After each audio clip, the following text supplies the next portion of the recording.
তোমাদের জামাই আমায় একটুও ভালোবাসে না ভাবি। ওনার চাহনি হাব ভাব দেখলে শুধু মনে হয় উনি আমার উপর বেজায় বিরক্ত। ননদের কথায় বিরক্ত হয়ে চোখ মুখ কুঁচকে নিল শম্পা। ভাবির এমন মুখভঙ্গি দেখেও জ্যোতির কোনো ভাবান্তর হলো না। উদাস কণ্ঠে বলল, আমার কেন জানি মনে হয় আমাকে বিয়ে করতে উনি বাধ্য হয়েছেন। হয়তো কেউ জোর করে আমার সঙ্গে ওনার বিয়ে দিয়েছে। আচ্ছা ভাবি, উনি কি অন্য কাউকে ভালোবাসে? শম্পা এবার মুখ খুলল, কর্কশ কণ্ঠে বলল, তোর স্বামী কি বাচ্চা ছেলে নাকি? এত বড় ছেলেকে জোর করে বিয়ে দেওয়ার সাধ্য কার আছে শুনি?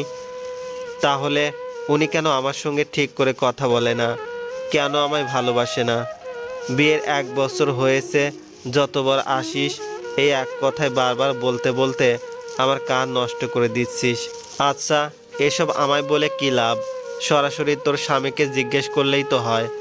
জ্যোতি মন খারাপ করে বলল, অনেকবার ভেবেছিলাম প্রশ্নগুলোর উত্তর জানতে চাইব, কিন্তু ওনার সামনে গেলেই যে আমার ভয় করে, সব কথা অগোছলো হয়ে যায়। শম্পা আর কথা বাড়ালো না, নিজের কাজে মন দিল। তরকারি কাটা শেষে রান্না বসালো চুলায়। ভাবির নীরবতা দেখে জ্যোতি উঠে গেল সেখান থেকে। জহরের আজান দিয়েছে, তাই গোসল সেরে নামাজ পড়তে গেল। নামাজ শেষে মায়ের ঘরে এলো। জায়েদা খাতুন শুয়ে আছেন বিছানায়। কয়েক বছর ধরেই প্যারালাইজড হয়ে বিছানায় পড়ে আছেন তিনি। মুখ বেঁকে গেছে, একা একা চলাফেরাও করতে পারেন না। শুয়ে বসেই দিন কাটে ওনার। অস্পষ্ট শব্দে মেয়ের উদ্দেশ্যে প্রশ্ন করলেন, ওই বাড়ি কারো লগে কি ঝামেলা হয়েছে? ফিরবি কবে? জামাই অহনো আহে নাই। জ্যোতি উদাস ভঙ্গিতে জানালার ধারে চলে গেল। গ্রিল ধরে দাঁড়িয়ে বাইরের দিকে দৃষ্টি স্থির করলো। মায়ের প্রশ্নের উত্তরে বলল, কার সঙ্গে ঝামেলা হবে মা? আমি নামক মানুষটির অস্তিত্ব কি কারো কাছে আদৌ আছে? আর তোমার জামাই, ওনার তো অনেক কাজ মা, অনেক ব্যস্ত মানুষ উনি। ওনার ফেরার সময় কোথায়? ফোন দে একটা। জ্যোতি মুচকি হাসল, যেই হাসিতে অনেক না পাওয়া দুঃখ বেদনা ভর করেছে। চোখ দুটো হয়ে গেছে পানিতে টইটুম্বুর। কাঠের আলমারির উপর রাখা বাটন মোবাইলটির দিকে একবার তাকিয়ে দৃষ্টি সরিয়ে নিল। ক্লাস 3-তে পড়া এক বাচ্চা মেয়েকে 3 মাস টিউশন করানোর টাকা দিয়ে এই মোবাইলটি কিনেছিল জ্যোতি, তা আবার বিয়ের আগে। বর্তমান যুগে মোবাইল ছাড়া কি আর চলে? অ্যান্ড্রয়েড মোবাইল কেনার সামর্থ্য ছিল না জ্যোতির, তাই নিজের সামর্থ্য অনুযায়ী এই মোবাইলটি কিনেছিল সে। অনেক দিন হয়েছে মোবাইলে রিচার্জ করা হয় না, রিচার্জ করার দরকারও হয় না। কার সঙ্গেই বা কথা বলবে? একটা সময় অনেক বান্ধবী ছিল জ্যোতির, কিন্তু সময়ের পরিক্রমায় এখন আর তাদের সঙ্গে যোগাযোগ নেই। তারাও খোঁজ নেয় না, তাই জ্যোতিও আগ বাড়িয়ে আর কথা বলে না তাদের সঙ্গে।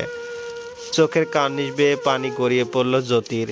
তার দৃষ্টি, তার মুখায়ব দেখে যে কেউই বুঝে ফেলবে তার মনে অনেক দুঃখ। সে দুঃখী একটি মেয়ে, কিন্তু কিসের এত দুঃখ তার? খোলা আকাশের দিকে তাকিয়ে জ্যোতি বলল, জানো মা, মাঝে মাঝে না আমার মনে হয় আমি সম্ভবত খুব ছোট্ট কিছুর জন্য মারা যাব। মেয়ের এমন কথায় আটকে উঠলেন জায়েদা খাতুন। মায়ের দিকে না তাকিয়ে তার মুখে ফোটা আতঙ্কের ছাপ বুঝতে পারল জ্যোতি। বলল, আমি হয়তো মন খুলে কথা বলতে না পারার কারণে মারা যাব, হয়তো কোনো আবদার করতে না পারার কারণে মারা যাব, আমি হয়তো সামান্য একটু ভালোবাসার অভাবে মারা যাব মা। জায়েদা খাতুনের মনটা ছটফট করে উঠল। মেয়ের উদ্দেশ্যে কিছু হয়তো বলতে যাচ্ছিলেন, তখনই ঘরে আগমন ঘটে শম্পার। বিছানার এক পাশে খাবারের প্লেট আর গ্লাস রেখে বলল, মাকে খাবার আর ওষুধ খাইয়ে নিজে খেতে আয় জ্যোতি। আলগোছে চোখের পানি মুছে জানালার কাছ থেকে সরে এলো জ্যোতি। হাত ধুয়ে ভাত মাখিয়ে মায়ের মুখের কাছে এক লোকমা ধরতেই তিনি ভ্রু কুঁচকে প্রশ্নবিদ্ধ দৃষ্টিতে মেয়ের দিকে তাকালেন।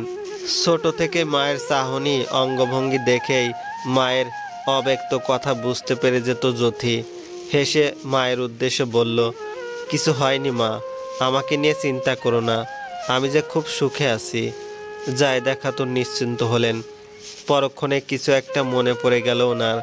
প্রশ্ন করলেন, তাহলে অমন একটা কথা কেন বললি? ভিতরে হাজারো যন্ত্রণা জমিয়ে রেখে সবার সামনে কি সুন্দর হাসতে পারে জ্যোতি? সবসময় সবার সামনে ঠোঁটের কোণে নির্মল হাসি ঝুলেই থাকে তার। এই হাসির কারণেই হয়তো কেউ তার ভিতরের দহন টের পায় না। জ্যোতি উত্তরে বলল, এমনি বলছি মা, এবার খেয়ে নাও তাড়াতাড়ি, আমারও তো খিদে পেয়েছে নাকি। মেয়ের কথায় লজ্জা পেলেন জায়েদা খাতুন। প্যারালাইজড হওয়ার পর থেকে কোনো কাজই তিনি করতে পারেন না, খাবারটাও খেতে পারেন না। বিয়ের আগে জ্যোতি এই দায়িত্বটি পালন করত, কিন্তু জ্যোতির বিয়ে হবার পর থেকে পুত্রবধূই ওনাকে নিজ হাতে খাইয়ে দেয়, আর রাতে ছেলে বাড়ি ফিরে মায়ের প্রতি এই দায়িত্বটা পালন করে। প্লাস্টারহীন ছোট্ট একটা ইটের বাড়িতে থাকলেও দুবেলার ডাল ভাত খাওয়ার পরেও মনে ওনার কষ্ট নেই। এই ছোট্ট কুঠিরেই যেন পৃথিবীর সব সুখ এসে ঠাঁই করে নিয়েছে। জায়েদা খাতুনকে খাইয়ে ঘর থেকে বের হলো জ্যোতি। শম্পা খাবার বেড়ে রেখেছে, সেখানে বসেই নিজের ছোট ছেলে মিহাদকে খাইয়ে দিচ্ছে। জ্যোতিকে দেখে মিহাদ বলে উঠল, মা মা, ফুপি আসছে। জ্যোতি পাটিতে বসলো। মিহাদের কথাগুলো এখনো সম্পূর্ণ স্পষ্ট আর শুদ্ধ হয়নি। শম্পা আর এক লোকমা খাবার তুলে মিহাদের মুখের দিকে ধরতেই মিহাদ মুখ সরিয়ে নিয়ে বায়না ধরে বলল, আমি ফুপির হাতে খাবো মা। ছেলের কথায় বিরক্ত হলো শম্পা, ধমক দিয়ে বলল, কোনো বায়না নয়, আমার হাতেই চুপ করে খেয়ে নে। মায়ের কথা শুনল না মিহাদ, দৌড়ে এসে জ্যোতির কোলে বসলো। জ্যোতি বলল, থাক না ভাবি, ও না হয় আজ আমার হাতেই খাক, তুমিও খেতে বসো।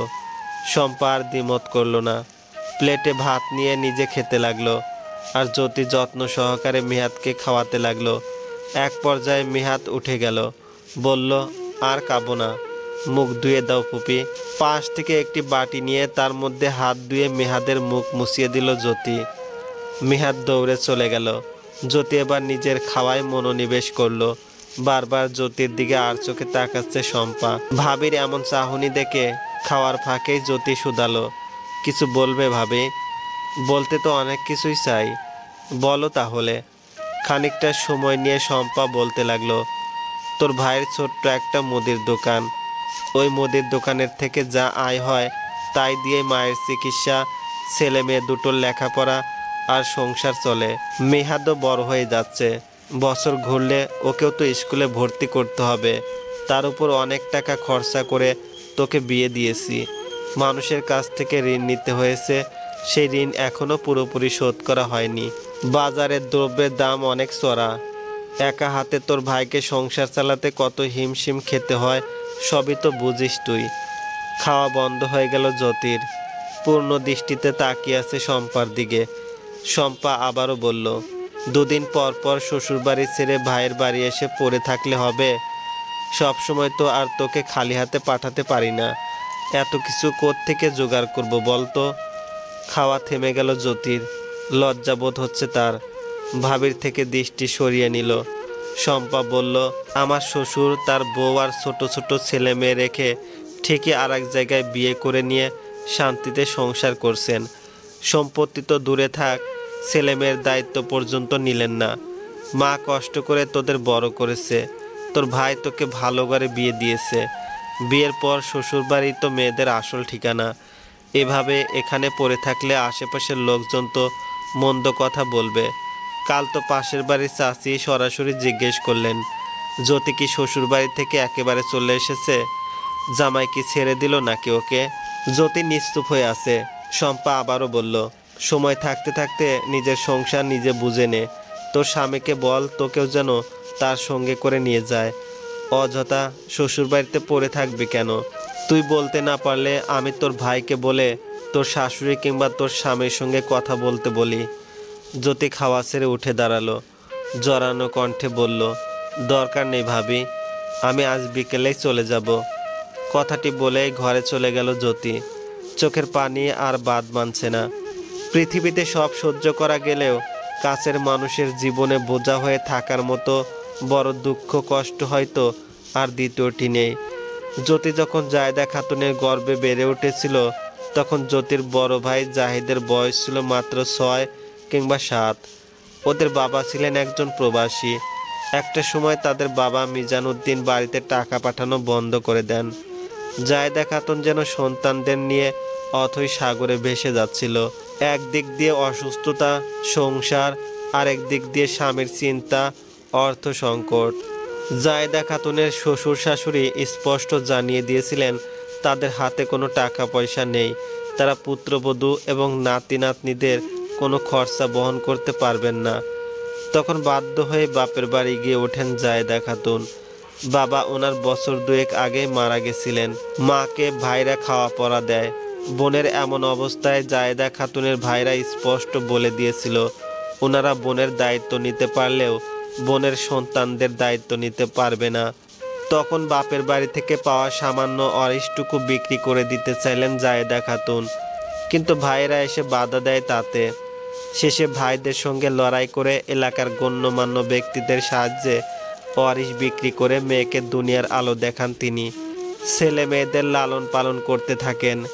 বছর চারেক পর মিজানুদ্দিন দেশে ফিরেন। লোকে মুখে স্বামীর ফেরার কথা শুনে ছেলে মেয়ে সহ শ্বশুর বাড়িতে ফিরে যান জায়েদা খাতুন, কিন্তু সেখানে গিয়েই মাথায় বাজ পড়ে ওনার। মিজানুদ্দিন এক বিদেশি মহিলাকে নিয়ে বাড়ি ফিরেছেন। মহিলাটি নাকি ওনার স্ত্রী। জায়েদা খাতুন যখন এর প্রতিবাদ করে তখন ওনার শ্বশুর শাশুড়ি আর ননদরা মিলে মিথ্যা অপবাদ দিয়ে বাড়ি ছাড়া করে ওনাকে। ছেলে মেয়েদেরকে তাদের বাবা ত্যাগ করতে পারলেও মা জায়েদা খাতুন ত্যাগ করতে পারেননি। তিনি ছিলেন মোটামুটি শিক্ষিত একজন নারী। সন্তানদের নিয়ে শহরে চলে আসেন ছোট্ট একটি টিনের বাড়িতে একটি ঘর ভাড়া নিয়ে গার্মেন্টসে চাকরি শুরু করেন। জাহিদ যখন এইচএসসি পাশ করে বিশ্ববিদ্যালয়ে ভর্তি হওয়ার চিন্তা করছিল তখনই জায়েদা খাতুন স্ট্রোক করেন। অফিসের লোকেরা হাসপাতালে ভর্তি করে ওনাকে। ডান পাশ প্যারালাইজড হয়ে যায় ওনার। তারপর মা বোনেরা সব দায়িত্ব জাহিদি নিজ কাঁধে তুলে নেয়। মায়ের জমানো টাকা দিয়ে গ্রামে ফিরে হাঁস মুরগির ব্যবসা শুরু করে। প্রথম প্রথম ভালোই লাভ হচ্ছিল তার। লাভের টাকায় 3 রুমের একটি ইটের বিল্ডিং তৈরি করে ভাড়া বাড়ি থেকে নিজেদের বাড়িতে ওঠে। তারপর শম্পাকে বিয়ে করে, কিন্তু হঠাৎ করে এক অসুখে আক্রান্ত হয়ে ফার্মের হাঁস মুরগি মারা যেতে থাকে আর জাহিদ ব্যবসায় লস খায়। তারপর বাজারে একটি মুদির দোকান ভাড়া নেয়। ধার দেনা করে ভালো একটা পরিবারে বোনের বিয়ে দেয়। এই মুদির দোকান চালিয়েই ধারকৃত অর্থ পরিশোধের পাশাপাশি এখন সংসার চালায় জাহিদ। বোরকা হিজাব পরে তৈরি হয়ে নিল জ্যোতি। মায়ের ঘরে এলো বিদায় নেওয়ার জন্য। জায়েদা খাতুন ঘুমাচ্ছেন। ওষুধগুলো সেবন করার পর আর তিনি জেগে থাকতে পারেন না। মায়ের আর ঘুম ভাঙালো না জ্যোতি। দু চোখ ভরে মাকে দেখে ব্যাগ হাতে বের হলো ঘর থেকে। শম্পা পিছন থেকে বলল, আমরা সব সময় তোর ভালোই চাই, এটা তোর নিজের বাড়ি, যখন ইচ্ছে তখনই তুই এখানে আসতে পারিস, কিন্তু তাই বলে নিজের সংসার ফেলে যখন তখন তো আর এসে থাকা উচিত নয় বল। আসি। কোনো দিকে না তাকিয়েই বিদায় নিয়ে বাড়ি থেকে বের হলো জ্যোতি। ভাইয়ের বাড়ি থেকে জ্যোতির শ্বশুর বাড়ির দূরত্ব প্রায় 1-1.5 ঘন্টার মতো। শম্পা দীর্ঘশ্বাস ফেলে ঘরে চলে গেল। সন্ধ্যার সময়ই বাড়িতে ফিরে এসেছে জাহিদ। হাত মুখ ধুয়ে বসার ঘরে বসলো।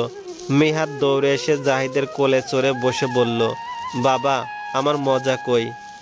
ছেলের কথায় মুচকি হেসে চিপসের প্যাকেটটা ছেলের হাতে ধরিয়ে দিল জাহিদ। চিপস পেয়ে মিহাদ দৌড়ে চলে গেল বোনেদের কাছে। শম্পা পানির গ্লাস স্বামীর হাতে দিয়ে প্রশ্ন করলো, কি ব্যাপার, আজ তাড়াতাড়ি চলে এলে যে? এমনি চলে এসেছি। তা জ্যোতি কই?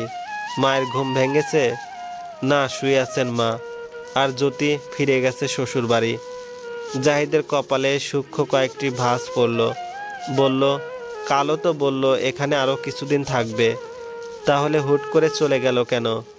আমি যেতে বলেছি। কিছুটা অবাক হলো জাহিদ। প্রশ্ন করলো, তুমি চলে যেতে বলেছ? কেন বলেছ? শম্পা মুখ ভার করে উত্তর দিল, মাসের অর্ধেক সময় ভাইয়ের বাড়ি পড়ে থাকলে নিজের সংসার চালাবে কে? আর তুমি বা কি বলো?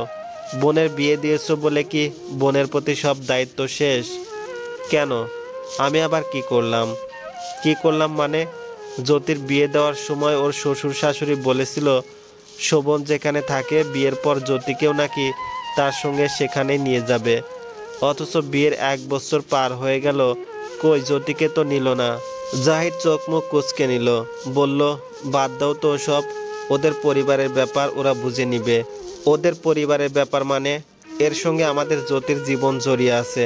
যা করার এখনই করো, বেশি দেরি হয়ে গেলে দেখো আবার যেন তোমাদের মতো অবস্থা না হয় মেয়েটার। তোমার বাবার কালে কোনো জমি জমা নেই যে মায়ের মতো জ্যোতি এসেও ওয়ারিশ বেঁচে জীবন চালাবে। কথাগুলো বলে মুখ বাঁকিয়ে চলে গেল শম্পা। জাহিদ এবার সত্যি চিন্তায় পড়ে গেল। ও ফিরেছো তাহলে? এদিকে আমি তো ভাবলাম একেবারে ভাইয়ের বাড়িতে চলে গেছো, আর হয়তো ফিরবেই না শ্বশুর বাড়িতে। সবেমাত্র বাড়ি পৌঁছেছে জ্যোতি। হলঘর পার হওয়ার সময় শাশুড়ির কথায় পথিমধ্যে থমকে দাঁড়ালো সে। আনোয়ারা বেগম এগিয়ে এলেন। প্রসঙ্গ বদলে আদেশের সুরে বললেন, আধা ঘন্টার মধ্যে বাইরের পোশাক ছেড়ে রান্নাঘরে এসো। জ্যোতি দুদিকে মাথা নাড়িয়ে আচ্ছা মা বলে ঘরে চলে গেল। আনোয়ারা বেগমও চলে গেলেন রান্নাঘরে। কপালে হাত রেখে চোখ জোড়া বন্ধ করে বিছানায় আদো শোয়ার মতো করে বসে আছে শোভন। ঘরের ভিতরে স্বামীকে দেখে চমকে গেল জ্যোতি। শুকনো ঢুক গিলে শব্দহীন পায়ে ভিতরে প্রবেশ করলো। ব্যাগটি মেঝেতে রেখে আলমারি থেকে কাপড় বের করে বাথরুমে ঢুকলো। কারো উপস্থিতি টের পেয়ে চোখ মেলে তাকালো শোভন। মেঝেতে কাপড়ের ব্যাগ দেখতে পেল। বাথরুম থেকে পানির শব্দ আসছে।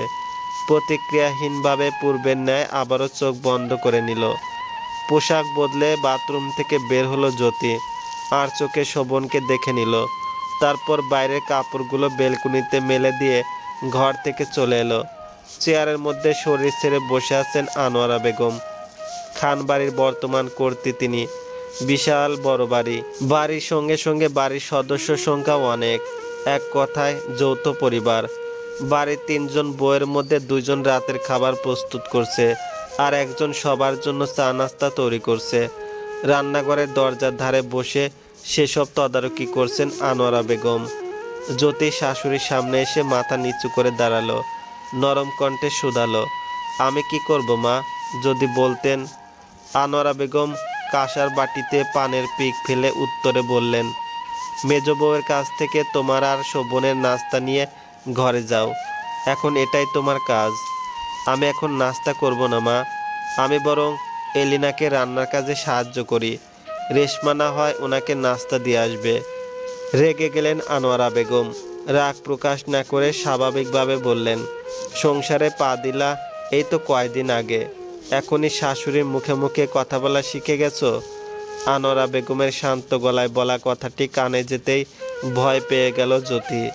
আনোয়ারা বেগম এবার ধমক দিয়ে বললেন, এ কদিন যে বাইরের বাড়িতে ছিলে তখনও কিন্তু খান বাড়িতে রান্নাবান্না খাওয়া দাওয়া চলেছে, তাই শাশুড়ির উপর কথা বলার দুঃসাহস আর দেখিও না। যা বলেছি তাই করো। কথার অবাধ্যতা আমার মোটেও পছন্দ নয়। জ্যোতি আর কিছু বলার সাহস পেল না। রান্নাঘরের ভিতরে ঢুকলো। এ বাড়ির মেজ বউ নীলা একটি ট্রেতে 2 কাপ চা আর চানাচুর বিস্কিট সাজিয়ে জ্যোতির হাতে দিল। জ্যোতি ট্রে নিয়ে ঘরের দিকে হাঁটা ধরল। আনোয়ারা বেগমের ছোট যা আবেদা বেগমের একমাত্র পুত্রবধূ হচ্ছে নীলা। আনোয়ারা বেগমের 2 ছেলে 2 মেয়ে। একটা মেয়ে সবে ক্লাস 10-এ পড়ে, আর একটা মেয়ের বিয়ে হয়ে গেছে, তার ঘরে একটা ছেলেও আছে। শোভন হচ্ছে ওনার বড় ছেলে। ঘরে প্রবেশ করলো জ্যোতি। শোভন আগের মতোই শুয়ে আছে। জ্যোতি বিছানার এক পাশে টেনে রেখে বসলো। তাতেও শোভনের কোনো হেলদোল নেই। শোভনের এমন আচরণে মনে এক অজানা কষ্ট হানা দিল জ্যোতির। দৃষ্টি তার শোভনের দিকে। খানিকক্ষণ বাদে চোখ বন্ধ করে শোভন শুধালো, তাকিয়ে আছো কেন, কিছু বলবে? ভরকে গেল জ্যোতি। একটা প্রশ্ন মাথায় এলো, ওনার তো চোখ বন্ধ, তাহলে জানলেন কিভাবে আমি যে ওনার দিকে তাকিয়ে আছি? ভাবনার মধ্যেই শোভন আবারও বলল, কি হলো? মা নাস্তা পাঠিয়েছেন, রেখে চলে যাও। এভাবে তাকিয়ে থাকতে হবে কেন? লজ্জা পেল জ্যোতি। নিজের চায়ের কাপটা হাতে নিয়ে বসা থেকে উঠে বেলকনিতে চলে গেল। ঘড়িতে এখন সন্ধ্যা 7টা বেজে 4 মিনিট। বাহিরে অন্ধকার। আজ 3 দিন হলো বসন্তের আগমন ঘটেছে। মৃদু ঠান্ডা হাওয়া বইছে বাইরে। খোলা চুলগুলো উড়ে উড়ে চোখে মুখে এসে পড়ছে। এই পরিবেশটা, এই মুহূর্তটা কেন জানি বেশ ভালো লাগছে জ্যোতির। চায়ের কাপে চুমুক দিতে দিতে মুহূর্তটি অনুভব করতে ব্যস্ত সে। এ সময় হুট করেই মনের মধ্যে একটি গানের লাইন উদয় হলো। চোখ জোড়া বন্ধ করে গুনগুন করে গাইতে লাগলো, সে কি দেখতে পেয়েও পায় না, নাকি দেখতে আমায় চায় না, তবুও সুযোগরা দেয় তারই ঘরে ডুব। কে দেখতে পায় না তোমায়? তার কি চোখ নেই যে এত বড় একটা মেয়েকে দেখতে পায় না? পুরুষালী কণ্ঠের কথাটি শুনে জ্যোতির ভীতু মন কেঁপে উঠল। শোভন হাত বাজ করে বারান্দায় দরজায় হেলান দিয়ে দাঁড়ালো। লজ্জায় চোখে মুখে রক্তিম আভা ফুটে উঠেছে জ্যোতির। মনে মনে ভাবছে, আমি যে গান গাইছিলাম তা কি উনি শুনে ফেলেছেন? জ্যোতির নীরবতায় বিরক্ত হলো শোভন। বুঝতে পারলো তার স্ত্রী লজ্জা পাচ্ছে। গম্ভীর কণ্ঠে বলল, ট্রেটা রান্নাঘরে রেখে এসো।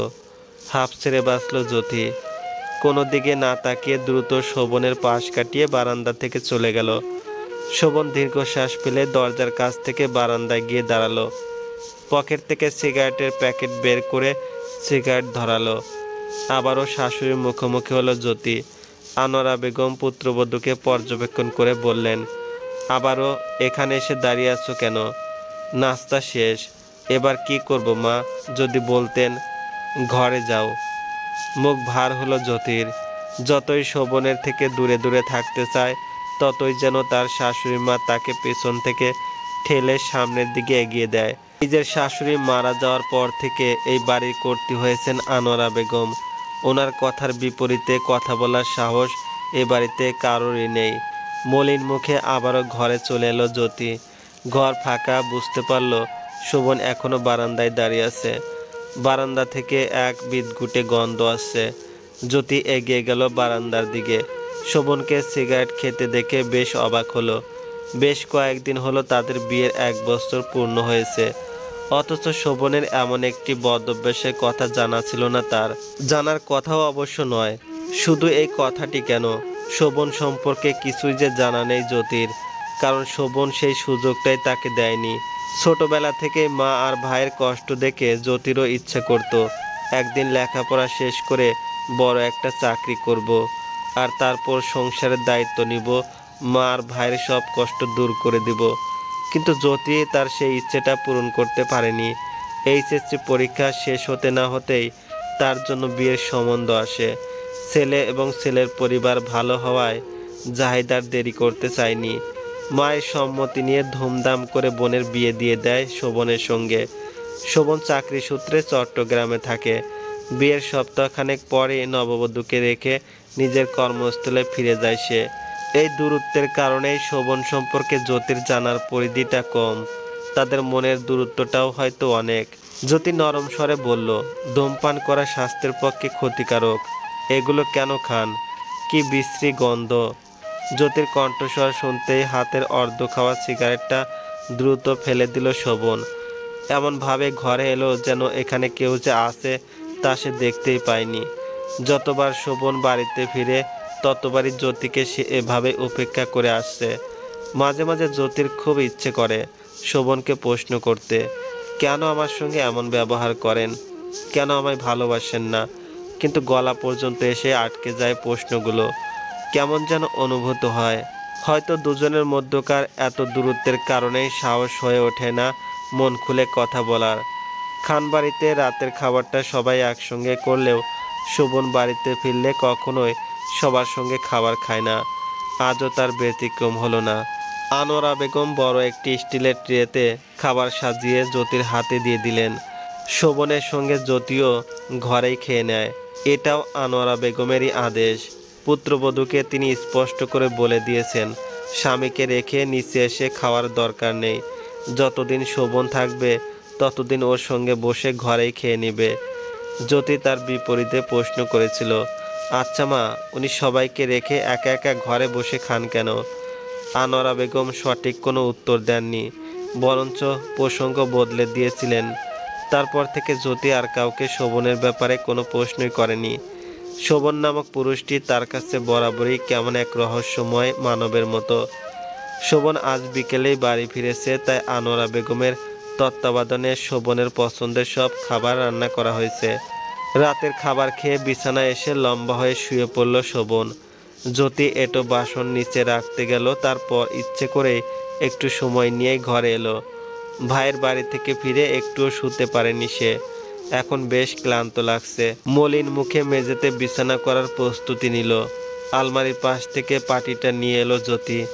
পাটি বিছাতে যাবে তখনই শোভন বলল, আলাদা বিছানা করার দরকার নেই, খাটে শুয়ে পড়ো। চমকে গেল জ্যোতি। শোভন বাড়িতে ফিরলে জ্যোতির নিচে বিছানা করেই ঘুমায়, তবে নিজের ইচ্ছায় নয়, বরং শোভনের ইচ্ছায়। শোভন স্পষ্ট করেই একদিন বলে দিয়েছিল জ্যোতিকে, তোমার সঙ্গে এক বিছানায় ঘুমানো আমার পক্ষে সম্ভব নয়। জ্যোতি দাঁড়িয়ে দাঁড়িয়ে ভাবছে, ঠিক শুনেছি তো? শোভন ভ্রু কুঁচকে জ্যোতির দিকে তাকালো, বলল, আলোর মধ্যে আমি ঘুমাতে পারি না, দ্রুত লাইট অফ করে শুতে এসো। জ্যোতি এবার নিশ্চিন্ত হলো যে ঠিকই শুনেছে। দ্রুত লাইট নিভিয়ে শোভনের পাশে শুয়ে পড়ল।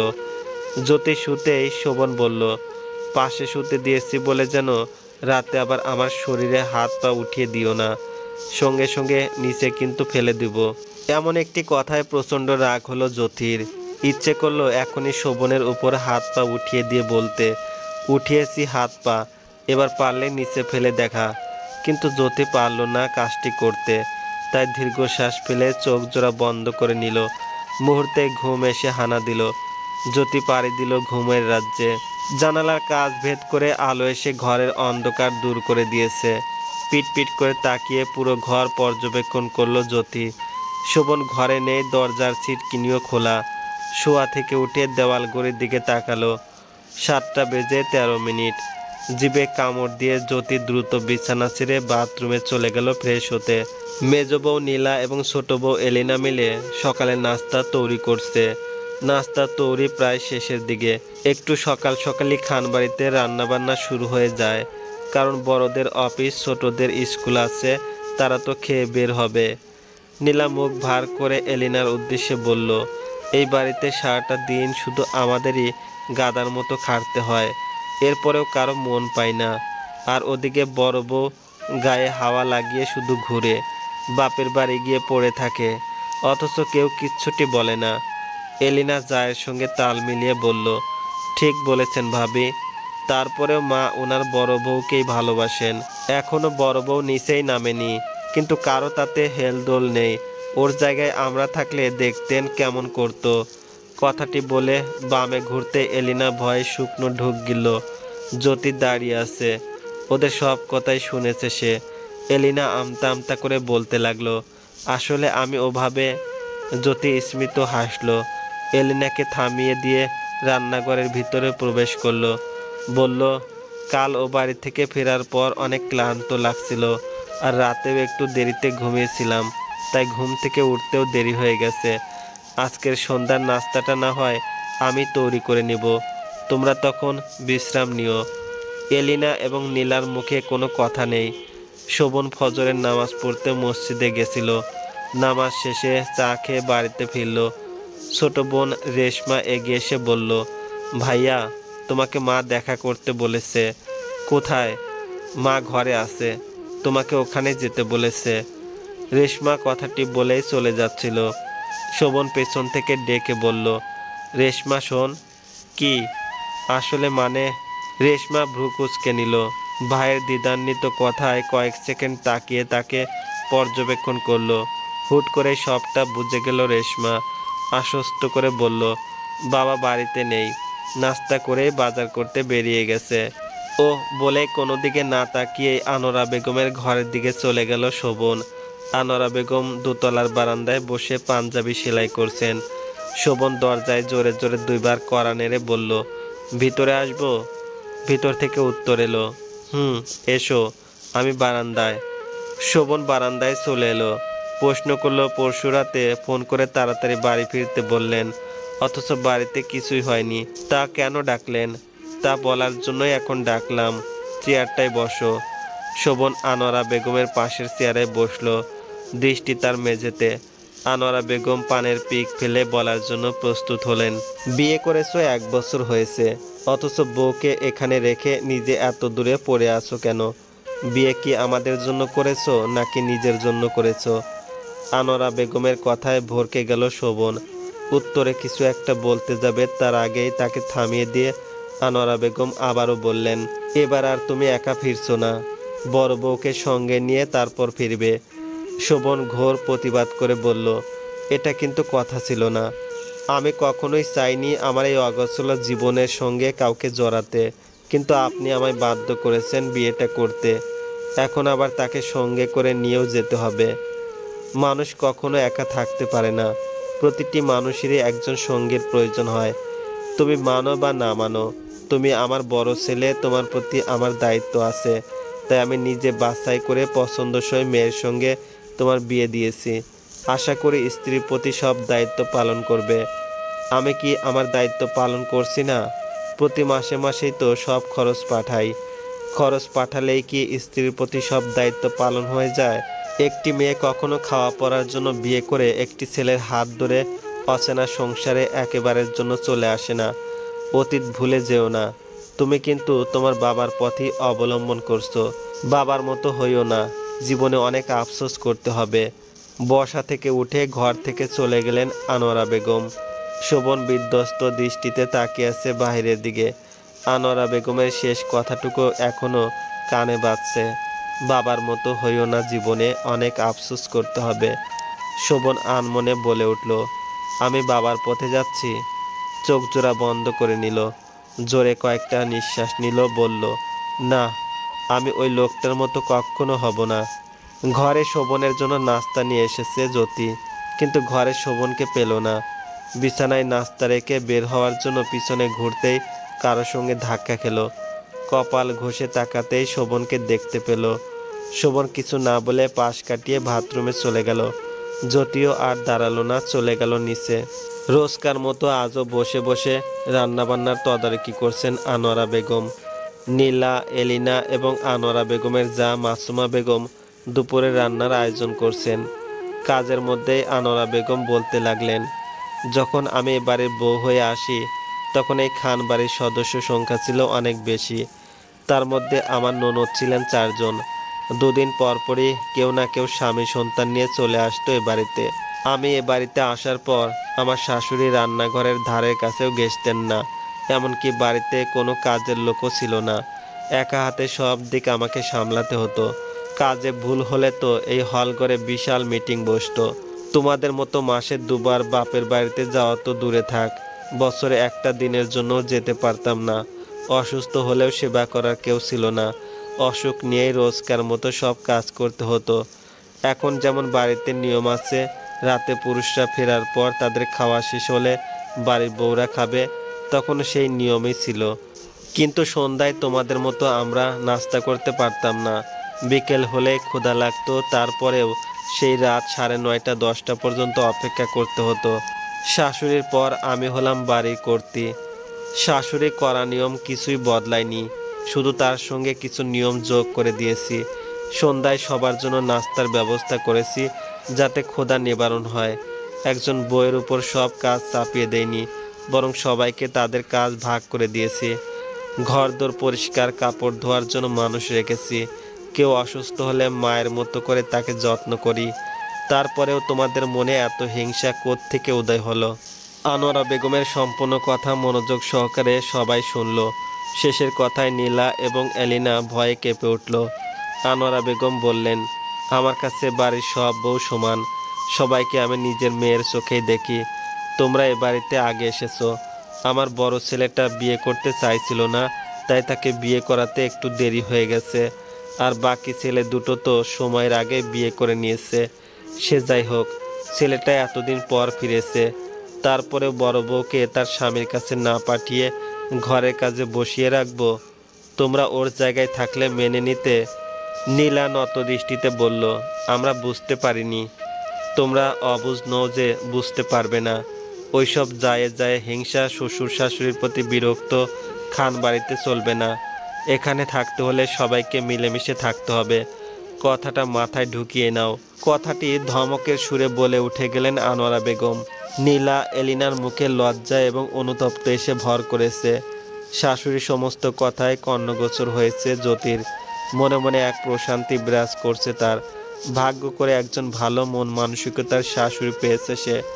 শোভন সেই যে ঘরে ঢুকেছে আর বের হয়নি একবারও। রাউফুন খান হাত পা ছড়িয়ে বিছানায় বসে আছেন। স্ত্রীকে দেখে ইতস্তত করে শুধালেন, শোভন কি করে? আনোয়ারা বেগম উত্তরে বললেন, তা নিজে গিয়ে দেখে এসো না।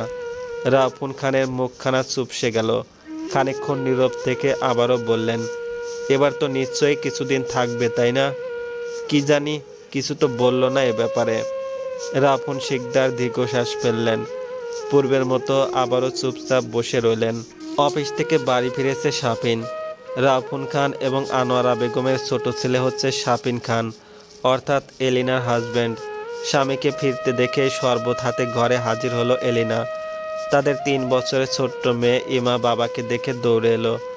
শাফিন মেয়ের দিকে তাকিয়ে মুচকি হেসে বলল, আমার মাটা আজ জেগে আছে দেখছি, তা ব্যাপার কি? ইমা অভিমানী কণ্ঠে অস্পষ্ট শব্দে বলল, আম্মু মারছে। শাফিন ভ্রু কুঁচকে ফেলল। স্ত্রীর দিকে তাকিয়ে গম্ভীর কণ্ঠে বলল, কি ব্যাপার এলিনা, তুমি আমার মেয়েকে মেরেছো কেন? এলিনা শরবতের গ্লাস শাফিনের হাতে দিয়ে বলল, মেরেছি তো সেই দুপুরে, গোসল করতে গিয়ে পানি নিয়ে খেলছিল। পানি নিয়ে খেললে ঠান্ডা লেগে যাবে না বলো তো, তাই মেরেছি। শাফিন এক চুমুকে গ্লাসটি শরবত খেয়ে নিল। মেয়ের দিকে তাকিয়ে বলল, এটা তো ঠিক নয় মা, আম্মুর কথা না শুনলে তো মায়ের খেতেই হবে। আম্মু যা বলবে তাই শুনবে, ঠিক আছে? ইমা উপর নিচ মাথা নাড়ালো। শাফিন আবারও মুচকে হাসলো। শাফিন এবং এলিনা ছিল সমবয়সী। এলিনার বাবা তার বিয়ে ঠিক করেছিল অন্য কোথাও, তাই সেদিনই শাফিন এলিনা বাড়ি থেকে পালিয়ে গিয়ে সবার অমতে বিয়ে করে নেয়। ছেলের এমন একটি কাজে রাফুন খান ছেলে এবং ছেলের বউকে বাড়ি থেকে বের করে দিয়েছিলেন। ছেলেকে করতে চেয়েছিলেন ত্যায্য পুত্র, কিন্তু আনোয়ারা বেগম তৎক্ষণাৎ ছেলের পাশে দাঁড়ান, স্বামীকে বুঝিয়ে তাদের ঘরে তোলেন। একটা সময় এলিনার পরিবারও তাদের বিয়েটা মেনে নেয়। একমাত্র শোভনের পছন্দ কিংবা ভালোবাসার কোনো মানুষ ছিল না। লেখাপড়ার কারণে সেই ছোটবেলা থেকে পরিবার থেকে দূরে থেকেছে শোভন। চট্টগ্রাম বিশ্ববিদ্যালয় থেকে মাস্টার শেষ করে ওখানে একটি প্রতিষ্ঠানে চাকরি নেয়। আনোয়ারা বেগম বারবার বিয়ের কথা বলার পরেও তার একই উত্তর ছিল, আমি এখন বিয়ে করছি না, তাই এ ব্যাপারে আর কোনো কথা শুনতে চাই না আমি। কারো জন্যই কারো জীবন থেমে থাকে না। শেষে বাধ্য হয়ে আনোয়ারা বেগমের নির্দেশে আবেদা বেগম নিজের ছেলে ইমরানের বিয়ে দেওয়ার চিন্তা ভাবনা করেন। নীলাকে ইমরান আগে থেকে পছন্দ করত। মায়ের কাছে নিজের পছন্দের কথা বলতেই আবেদা বেগম নীলাকে ছেলের বউ করে ঘরে তোলেন। একসময় বাড়িতে আসা বন্ধ করে দেয় শোভন। এদিকে বড় ছেলের চিন্তায় রাফুন খান এবং আনোয়ারা বেগমের চিন্তায় শেষ নেই। ছেলের মতের কোনো তোয়াক্কা না করেই ঘটকের সাহায্যে পাত্রী দেখতে বেরিয়ে পড়েন। অবশেষে জ্যোতিকে পছন্দ হয় ওনার। বিয়ের দিন তারিখ ঠিক করে নানান অজুহাত দেখিয়ে শোভনকে ডেকে আনেন বাড়িতে। এ নিয়ে অবশ্য শোভন রাগারাগিও করেছিল, কিন্তু পরিশেষে বাধ্য হয়ে বিয়ের পিঁড়িতে বসতে হয় তাকে। সন্ধ্যার নাস্তা জ্যোতির হাতে দিয়ে আনোয়ারা বেগম বললেন, নিজের সব জামা কাপড় প্রয়োজনীয় জিনিসপত্র ব্যাগে ভরে রেখো। জ্যোতি ভ্রু কুঁচকে প্রশ্ন করলো, কেন মা? তোমার একরোখা জেদি স্বামীর তো আবার মিনিটে মিনিটে ইচ্ছে বদলায়। কখন আবার এসে বলবে আজই ফিরে যাব, তখন তো আর সব গোছগাছ করা সম্ভব হবে না। কিন্তু মা, আমি কেন ব্যাগ গুছাবো? কারণ তুমিও শোভনের সঙ্গে ওখানে যাচ্ছ। চমকে গেল জ্যোতি, বলল, আমি? আনোয়ারা বেগম উত্তরে বললেন, হ্যাঁ, নিজের স্বামী সংসার এক্ষুনি বুঝে নেওয়ার সময়। দুজনে দুই প্রান্তে পড়ে থাকলে আর যাই হোক সংসার হয় না। নিজের ওই ছোট্ট সংসারটা নিজ হাতে সাজিয়ে নিও। কোনো সমস্যা হলে আমি তো আছি, আমাকে বলবে, আমি সব সমস্যার সমাধান করে দিব। এখন যাও, গুছিয়ে নাও সব। জ্যোতি সেখান থেকে প্রস্থান করলো।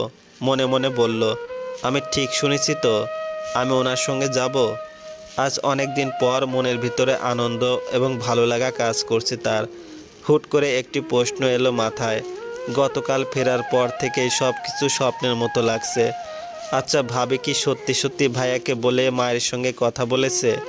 এই জন্যই কি মা ওনাকে ডেকে এনেছেন? ভাবতে ভাবতেই ঘরে চলে এলো জ্যোতি। বিছানায় খাবারের ট্রে রাখলো। শোভন খাচ্ছে আর মোবাইল টিপছে। জ্যোতি ইতস্তত করে বলল, আপনার মোবাইলটা একটু দিবেন, ভাবির সঙ্গে কথা বলতাম। শোভনের কপালে কয়েকটা ভাঁজ পড়ল। প্রশ্ন করলো, তোমার মোবাইল কোথায়? আছে, কিন্তু রিচার্জ করা নেই। ও।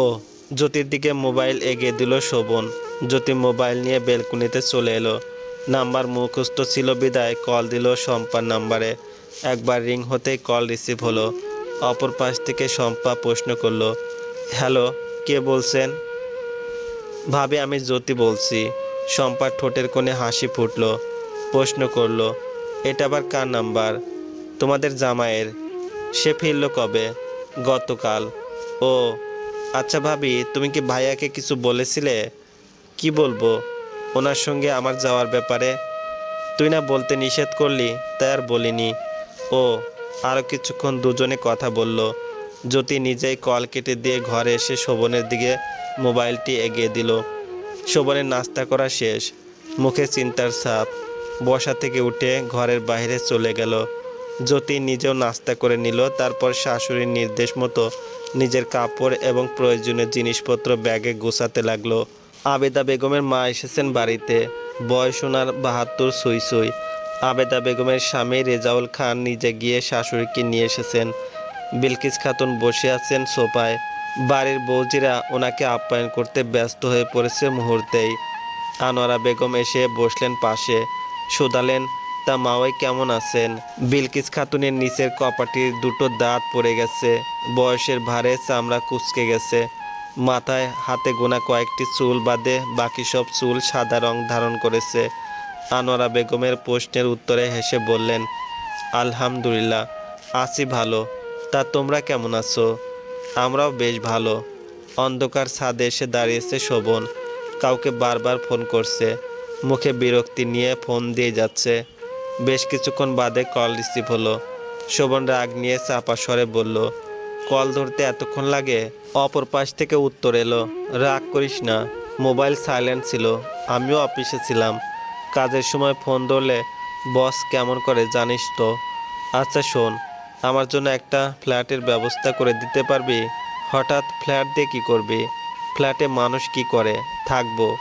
তোকে তো অফিস থেকে থাকার জন্য ব্যবস্থা করেই দিয়েছে। ওখানে আর থাকবো না। আমি একা নই, আমার ওয়াইফও আমার সঙ্গে ফিরবে। এখন থেকে আমার সঙ্গেই থাকবে। তাই আর্জেন্ট তুই ভালো দেখে অফিস থেকে বাড়ি পর্যন্ত যাতায়াতের সুবিধা দেখে ফ্ল্যাট ভাড়া কর। আমি এসে টাকা দিয়ে দিব। এ তো ভালো খবর। টাকা নিয়ে সমস্যা নেই, তুই শুধু ভেবে নে কাজটি কমপ্লিট। এবার যেন শোভন হাঁফ ছেড়ে বাঁচল। কাজ শেষ করে হইচয়ের শব্দে নিচে নেমে এলো জ্যোতি। বিলকিস খাতুনকে দেখে এগিয়ে গেল তাদের কাছে। জ্যোতি বিলকিস খাতুনকে প্রথম এবং শেষ যেদিন দেখেছিল, সেদিন খান বাড়িতেও নতুন বউ হিসেবে ছিল তার প্রথম দিন। জ্যোতিকে দেখে ভ্রু কুঁচকে নিলেন বিলকিস খাতুন। বললেন, ও শোভনের বউ না? আবেদা বেগম বললেন, হ্যাঁ মা। এত তাড়াতাড়ি মুখ ভুলে গেলে? মুখ ভুলবো কেন, আগের থেকে চেহারার পরিবর্তন হয়েছে অনেক। তার উপর সেই যে বিয়ের সময় দেখেছিলাম, এর মাঝে তো আর দেখাই হয়নি। তা নাতি বউ কেমন আছো? জ্যোতি হেসে উত্তর দিল, আলহামদুলিল্লাহ ভালো। আপনি? কথাটির উত্তর দেওয়ার প্রয়োজন বোধ করলেন না বিলকিস খাতুন। কপাল কুঁচকে সবার মধ্যে উটকো একটি কথা বলে ফেললেন,